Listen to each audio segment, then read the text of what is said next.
chef du département sportif. En 2002, il est directeur du sportif chez Ferrari. Et après le départ de Todd en 2008, de Jean Todt, probablement le meilleur team manager de l'histoire de la Formule 1, avec Colin Chapman, il prend le poste donc de Jean Todt en 2008 jusqu'à 2014, avant de démissionner pour mauvais résultats. Il aura eu 0 titre pilote et un seul titre équipe en tant que directeur d'écurie, ce qui est donc un peu explicable parce que son titre écurie il l'a eu en 2008 après le départ de Todd. Il a donc bénéficié du travail de Todd, on peut dire.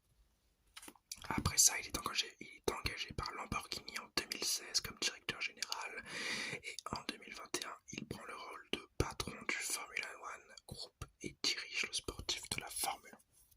Donc voilà, un CV assez solide quand même, parce que près de 20 ans en sport automobile, plus même de 20 ans en sport automobile, peut-être 30 ans quasiment, c'est vraiment pas mal. Mais ce n'est pas un gage de qualité non plus. On a pu voir des personnes très très bonnes en sport automobile totalement se péter la gueule sur des postes à plus haute responsabilité. Mais bon. Ensuite. Abordons le nombre de grands prix et les problèmes que cela engendre. Avoir plus de grands prix, c'est plus de spectacle. Parce que donc à la place de 24 grands prix, on en a 32 maximum selon Dominique. C'est plus d'argent, parce qu'un grand prix rapporte de l'argent. Et malheureusement, c'est plus de pollution, de fatigue, de lassitude de la Formule 1 aussi. Donc on va prendre les problèmes, parce que les solutions vous les connaissez, hein, je vais vous les donner, et elles sont assez faciles à comprendre. Les problèmes maintenant, c'est la fatigue des organismes, des pilotes, des mécaniciens, et même des gens qui gravitent autour de la Formule 1 et de la planète. Les gens qui gravitent autour de la Formule 1 et les gens qui sont dans la Formule 1, la fatigue, elle est plutôt obvious. Hein. Si tu fais des double headers ou des triple headers pendant 2 mois, je te promets qu'à la fin de tout ça, t'es assez fatigué. Hein. Ton organisme, il a quand même pris quasiment 8 week-ends à ne pas être chez soi, à ne pas pouvoir se reposer parce qu'en semaine, tu bouges pour aller chercher, pour aller déjà transporter le matériel, pour si t'es un mécanicien ou un mec qui gravite un peu autour. Pour un pilote, tu vas passer à t'entraîner et donc directement après ça repart. Il y a vraiment un problème humain derrière l'augmentation du nombre de grands prix. Après, il y a un problème écologique. Vous le connaissez sûrement, le calendrier de la F1. Cette année, c'est Bahreïn, Arabie Saoudite, Australie, Bakou. Si vous êtes bon en géographie, vous voyez que Bahreïn, Arabie Saoudite, c'est juste à côté. Donc c'est une très bonne chose niveau pollution. Ça veut dire qu'on n'a même pas besoin de prendre des bateaux ou des avions. On peut juste prendre des camions pour transporter les matériaux. Et c'est une meilleure chose niveau pollution. Mais Arabie Saoudite, Melbourne, c'est un avion ou un bateau obligatoire. Et comme il n'y a que 2 semaines, c'est souvent un avion. Et Melbourne, Bakou, heureusement qu'on a un mois entre parce que ça va partir en bateau. Sinon ça aurait encore fait de l'avion. Et c'est des coûts de déplacement beaucoup trop élevés. Alors ça, j'en parlerai dans une autre vidéo, hein, bien sûr, des déplacements en Formule 1. Mais c'est un problème à régler et l'augmentation du nombre de grands prix engendrerait un problème logistique énorme. Donc un problème de pollution énorme également.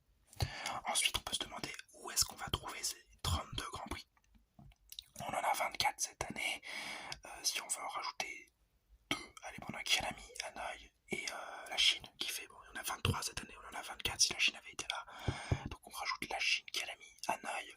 Bon, il reste quoi? Il reste les fonds de tiroir d'Europe ou des dictatures qui veulent se donner une bonne image sur le sport. Est-ce que c'est forcément intéressant? Pas vraiment. Peut-être l'augmentation des grands prix aux États-Unis, mais au final, on va avoir une F1 aux États-Unis énorme. Peut-être des anciens grands prix, ouais, comme je l'ai dit, mais les anciens grands prix, c'est pas là pour donner beaucoup d'argent. Si c'est un ancien grand prix, ça veut dire qu'il avait plus d'argent pour rester en Formule 1, ou plus le développement pour rester en Formule 1. Regardez par exemple en Kuala Lumpur, en Malaisie. Voilà, c'est ce que je cherchais, c'est le pays que je cherchais. En Malaisie, ils se sont intéressés pour revenir en Formule 1. Mais pourquoi ils y reviennent pas? Ils y reviennent pas parce qu'ils manquent de moyens. Et ils le disent eux-mêmes dans les médias pour mettre une sorte de petite pression à la Formule 1. Donc, à part des fonds de tiroir qui sont pas intéressantes financièrement, on aura soit des dictatures, soit des grands prix pour l'image. Parce que Kyalami, pour moi, c'est un grand prix pour l'image, c'est pas un grand prix pour la beauté de la piste. Et donc, qu'est-ce que ça va nous apporter de plus? Pas grand-chose. Et enfin, la lassitude des fans, la rareté fait souvent le bonheur de l'épreuve. Là, on doit attendre un mois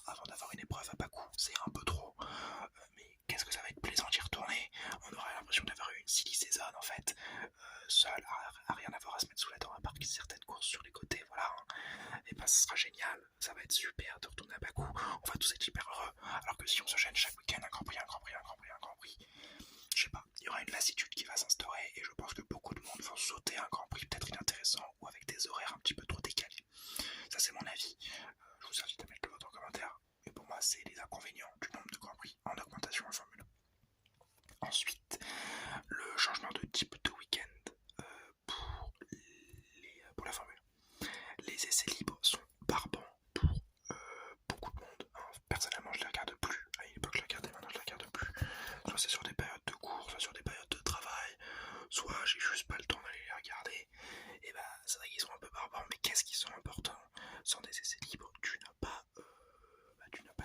ton petit ajustement sur ta voiture, tu n'as pas ta voiture en fait maximisée, et si t'as pas ta voiture maximisée, t'as pas tes performances maximisées, et si t'as pas tes performances maximisées, tu gagnes pas un max de points sur un Grand Prix. Donc pour moi déjà c'est assez important de garder des essais libres. Et après l'argument de rayer un passé, pour moi je ne le compte pas, parce que c'est un passé pas si lointain. Les essais libres ça existait depuis 1950 évidemment, mais on est passé, si vous avez suivi ma vidéo sur les qualifications, ça remonte un peu, hein, c'était il y a 2-3 ans. Et ben la vidéo sur les qualifications, je vous expliquais qu'avant c'était des essais libres qualifications. À l'époque des Fangio, de Jim Clark, c'est en fait des essais libres qui comptaient pour des qualifs. C'est-à-dire que ton meilleur temps en essais libres, c'était ta qualif. Il y avait énormément de passages possibles et c'était souvent un peu le bordel en course. Ensuite en 96, on a eu une qualif à 12 tours. Donc tu avais des essais libres le vendredi, le samedi et une qualif où tu avais 12 tours pour faire ton meilleur temps. Pareil, un petit peu de bordel, mais c'était quelque chose qui a fonctionné. C'était avec les années Senna jusqu'au début des années victorieuses de Schumacher en 2002. En 2008, en 2003, pardon, le tour unique. Alors ça a été une séance de qualification qui a jamais vraiment fait d'unanimité. Elle n'était pas géniale et pas très équitable. Donc de 2003 à 2005 et de 2005 à 2023, c'est celle qu'on connaît, la Q1, Q2, Q3. Donc des essais libres par banc et une qualification la plupart du temps assez mouvementée. Pour ça, donc il faudrait des idées nouvelles pour changer tout ça. Peut-être que le point en essai libre peut être une chose. Moi j'étais peut-être aussi pour le retour des essais libres qualificatifs sous les périodes de Fangio, Jim Clark. Peut-être que ce serait intéressant. Après, mon idée principale, je pense, ce serait un mix des années 50 et 96. Un essai libre, enfin des essais libres, qui durent 1h30 avec 1 heure d'essai libre et 30 minutes de qualification à chaque fois. Donc vendredi matin, vendredi après-midi, vous avez vendredi matin 1h30 d'essai libre avec 1 heure d'essai et 30 minutes de qualification à la fin, au début, enfin quelque part. Pareil pour la séance d'après, pareil pour la séance d'après, et la séance de qualification du samedi après-midi serait remplacée par une nouvelle séance d'essai libre qualificatif que je trouverais potentiellement très intéressant. Alors après je comprends l'envie de changement et j'y suis pas fermé du tout, vous voyez que je propose des choses, j'espère juste pas que ça va nous faire un truc à la 2016 avec des tours enfin des qualifications éliminatoires, donc quand t'as pas un super temps, ah bah t'es éliminé et tu peux tourner jusqu'à que tu sois éliminé, tourner, c'était vraiment de la merde de ce que j'ai revu, c'était pas intéressant, donc il faudrait trouver un format qui plaise aux fans et qui plaise également surtout aux pilotes, parce que c'est les pilotes qui roulent et si on les voit ne pas être investis, ça va rapidement nous faire chier. Mais après voilà, il ne faut pas être fermé au changement. Les courses sprint, moi j'étais pas pour à la base, et bah elles ne m'ont pas déplu. Brésil 2021 c'était une super course, Silverstone 2021 c'était une super course au dépend de Verstappen, mais j'ai eu des choses qui me plaisaient quoi. Donc vraiment c'était intéressant. Les courses sprint sont intéressantes et rajoutent un spectacle sur certains grands prix, pas sur tous. Voilà. La multiplication des courses sprint, c'est non. Il faut que ça reste occasionnel et j'aime beaucoup ce genre d'occasion. J'espère juste au final que les pilotes, les fans et les mécaniciens seront respectés car c'est eux qui font le sport, c'est eux qui font vivre le sport et non pas des instances à Paris, siège à la Concorde. C'est pas vraiment eux qui font le sport, ils font les trucs techniques ou ce genre de choses. Ceux qui roulent, ce sont les pilotes, ceux qui font rouler la voiture, ce sont les mécanos, ceux qui donnent de l'argent au sport, ce sont les fans. Il faut vraiment respecter ces gens-là et il faut absolument que le système soit intéressant pour chacun.